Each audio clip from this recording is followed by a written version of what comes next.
आकर आपसे मिलूं। यूक्रेन में बातचीत बहुत क्लोज फॉर्मेट में हुई। यूक्रेन में सिर्फ ज़ेलेंस्की और प्रधानमंत्री मोदी की मुलाकात हुई। ज़ेलेंस्की प्रधानमंत्री मोदी के साथ सिर्फ 2 लोग थे और वहां मैं भी मौजूद था। मैं उस बातचीत का गवाह था और मुझे प्रधानमंत्री ने कहा कि मैं यहां आऊं, आपसे मुलाकात करूं और आपको प्रधानमंत्री नरेंद्र मोदी की यूक्रेन विजिट को लेकर ब्रीफ करूं। तो ये बड़ी खबर आपको मैं बता रहा हूं। और जिस तरीके से इस पूरे मामले में अब भारत का जो रोल है वो लगातार बढ़ता हुआ नजर आ रहा है।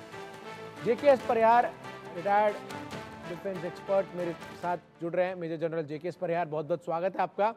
और सर, सवाल अब ये है कि क्या भारत वो रोल प्ले कर सकता है जो पूरी दुनिया के कई देश जो है चाह तो रहे हैं पर कर नहीं पा रहे हैं।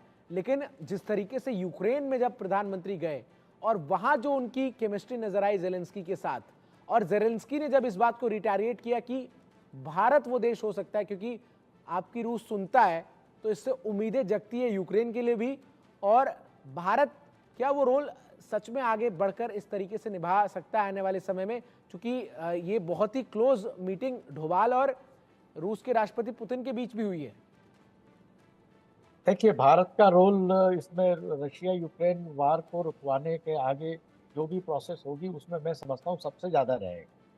भारत का नाम जो है वो रशिया काफ़ी ट्रस्ट के साथ में लेता है और यूक्रेन को भी उसमें आ रहा है, क्योंकि भारत जो है वो अमेरिका का भी बहुत ही तगड़ा और अच्छा सामरिक साझेदार है। तो इस हालात में, क्योंकि ये जो भी कोई पीस डील होनी है उसमें रशिया के अलावा जिनको सबसे ज़्यादा उसको एग्री करना है, उसमें पहला नाम मैं कहूँगा अमेरिका का होता है। उसके बाद में नाटो को अमेरिका कन्विंस करेगा और तीसरा उसमें जेलेंस्की होते हैं। और रशिया में तो सब कुछ व्लादिमीर पुतिन की तरफ है। दोनों के रिसोर्सेज इस लंबे चलते युद्ध की वजह से कम हो रहे हैं और अल्टीमेटली कोई भी प्रोसेस जो है, तो जोग्राफिक जो भी सीमाएं हैं वो आप युद्ध से बदल नहीं सकते। ये एक सर्वमान्य सत्य है और तथ्य है और भारत इसको लगातार इसको दोहरा रहा है। नरेंद्र मोदी का खुद का भी एक जो व्यक्तित्व है और जो उनकी पर्सनैलिटी और स्टैंडिंग है वो एक काफी बड़े टॉल लीडर के रूप में अब पूरी दुनिया में एस्टाब्लिश हो चुकी है। भारत बड़ी तगड़ी सामरिक और इकोनॉमिक पावर बनता जा रहा है, तो भारत का रोल इसमें रहेगा। मगर साथ में चाइना को रशिया इसलिए लेना चाहता है कि वो चाइना जो है वो उनके सपोर्टर है। भारत जो एक न्यूट्रल सर्वमान्य रहेगा और अमेरिका अपनी तरफ से ब्राजील को इसमें ऐड ऑन करेगा ताकि प्रोसेस में इसमें एक अच्छी वार्ता हो। अजीत डोभाल जो है वो मैं समझता हूँ नरेंद्र मोदी के सबसे ज्यादा विश्वस्त साथी हैं रक्षा और विदेश नीति के मामले में। और उनका जिस तरह का एक्शन होती है उनका जाना बहुत मायने रखता है, क्योंकि वैसे तो हॉटलाइन काफी सिक्योर रहती है पर इसके बावजूद कुछ बातें ऐसी होती हैं जो 1 to 1 ही कन्वे की जाती हैं। और वैसे भी ब्रिक्स में डोभाल साहब ने जो पॉइंट्स रखे थे उसमें टेररिज्म था और साइबर सिक्योरिटी है। तो ये एक बहुत मायने रखते हैं कि गुपचुप बहुत ही गंभीर और जो सबसे इम्पोर्टेंट प्रेशर इश्यूज होते हैं, टैक्टिक्स होती हैं, वो 1 to 1 ही डिसाइड होती हैं। और अजीत डोभाल का लगातार कांटेक्ट जो है वो रशिया यूक्रेन से होना, वहां जाना, मैं समझता हूँ कि पीस प्रोसेस आगे बढ़ेगी और पहली पीस में आपको कोई एकदम नतीजा निकलेगा नहीं। रास्ता खुलेगा, बर्फ ठंडी होगी और स्टेटस को पहले शुरू होगा, अंतरिम पीस फायर ये होगा, लंबी उसके प्रक्रिया है, बाद मैं में समझ रहा हूं निगोशिएशन जो आप होगा। कहने की कोशिश कर रहे हैं। ये एक लंबी प्रक्रिया है। अगर भारत मीडिएटर के तौर पर राजी भी होता है दोनों देशों के बीच युद्ध विराम को लेकर जो है वो आम सहमति बनाने में।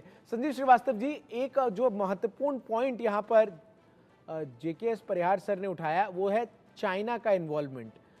रूस जिस तरीके से अमेरिका से जितना अलग हुआ, चाइना से उतना क्लोज जो है वो बीते कुछ सालों में नजर आया, खासतौर पर रूस यूक्रेन के जंग के बाद से। और भारत के साथ चीन के संबंध किस तरीके से हैं ये जग जाहिर है।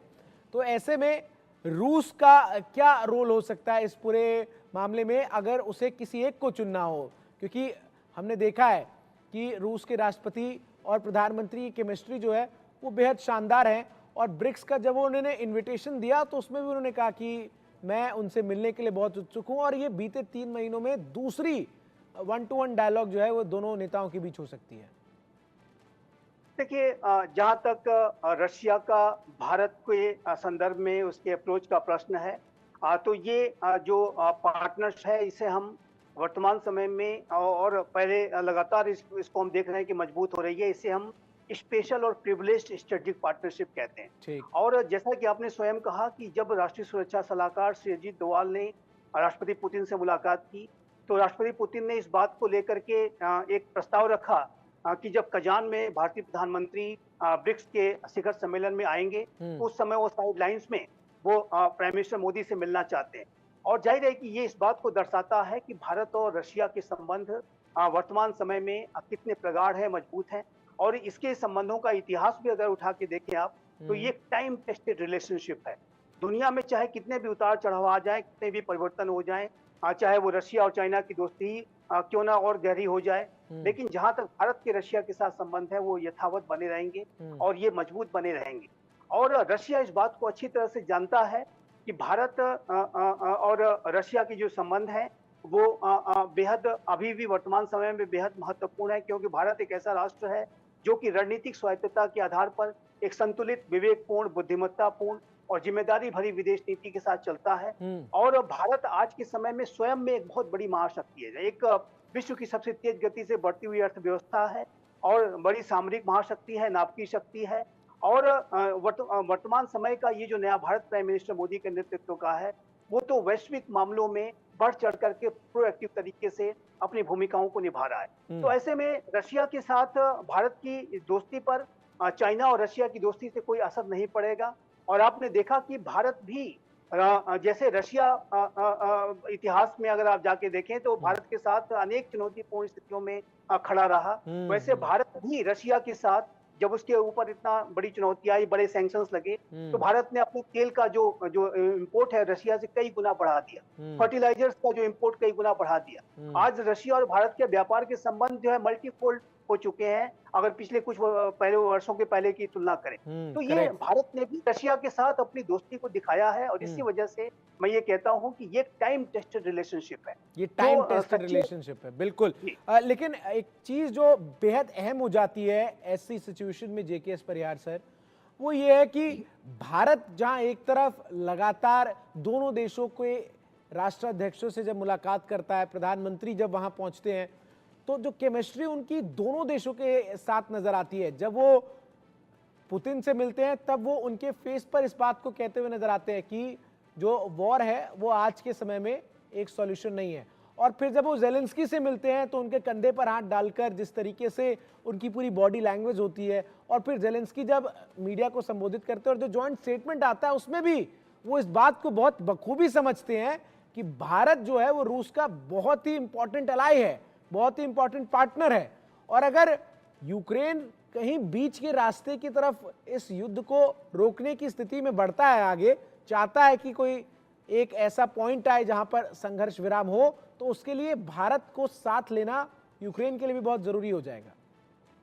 देखिए, कोई भी पीस अकॉर्ड होता है तो उसको हम कहेंगे ये समन्वय होता है। इसमें दोनों पक्षों की जीत नहीं होती और दोनों पक्षों की जीत भी होती है। मतलब ये बिल्कुल साफ है कि आपको अपनी जो हार्ड लाइंस होती है उस पर कॉम्प्रोमाइज करना ही होगा, चाहे वो रशिया हो, चाहे यूक्रेन हो, चाहे नाटो हो। एक स्ट्रेट फॉरवर्ड अगर होगा वो तो सरेंडर होता है, और वो सरेंडर आज के उसमें कोई भी देश उसको करेगा नहीं। रहा सवाल भारत का, तो भारत की भूमिका जो है वो एक ऐसी है कि जिसको दोनों पक्ष जो है वो रिस्पेक्ट के साथ में म्यूचुअल अंडरस्टैंडिंग में एग्री करेंगे। चाइना को कोई अमेरिका बिल्कुल 100% एग्री नहीं करेगा। भारत के जिस तरह से यूक्रेन के साथ में डिप्लोमेटिक रिलेशंस है, दूसरे रिलेशंस हैं, हमारे अमेरिका के साथ में है, और तो उसमें ये सब मान के चलते हैं कि भारत एक जो है परिपक्व और एक अच्छा समाधान इस समस्या का दे सकता है। तो हर हालत में भारत की भूमिका, क्योंकि वो दोनों पक्षों को मान्य है, तो सही में रियल मीडिएटर जो है वो भारत ही कर सकता है। वो रशिया को कन्विंस कर सकता है कि आपको इस लेवल के तक तो आपको आना ही होगा। और सेम वे में वो अमेरिका को और यूक्रेन को भी कह सकते हैं कि आपको कुछ जिदें छोड़नी होंगी। लाइक वो क्रीमिया की जिद है, मैं नहीं समझता हूँ कि क्रीमिया को रशिया किसी भी हालत में छोड़ेगा। वो जो है ईस्टर्न यूक्रेन में कॉम्प्रोमाइज करेगा, पूरा नहीं छोड़ेगा, करेगा। नाटो में यूक्रेन जाएगा, उसको वो नहीं रोकेगा। तो इस तरह के लेन देन इसमें जो है डेफिनेटली होंगे, और रिहेबिलिटेशन प्रोसेस में रशिया भी यूक्रेन में हेल्प करेगा। ये भी मुझे लगता है कि रशिया उसको मानवीयता के आधार पे उसको एग्री करेगा। आप मोदी जी का देखिए कि मोदी जी की ये हिम्मत थी कि उन्होंने पुतिन के सामने, पुतिन के घर में पुतिन को कहा है कि आपने बच्चों के अस्पताल पे जो गोलाबारी, जो मिसाइल हुए हैं वो गलत है। ये एक बहुत बड़ा संदेश है जो सारी दुनिया में गया है कि मोदी जी जो है वो बिल्कुल रूस का पूरा पक्ष नहीं लेंगे, वो एक सर्वमान्य और निष्पक्ष भूमिका निभाते हुए जो सबसे अच्छा इसमें सॉल्यूशंस निकल सकता है उसको वो प्रेस करें। ठीक है संदीप श्रीवास्तव जी, अगर हम इंटरनेशनल पॉलिटिक्स के लिहाज से भी भारत की इस स्थिति को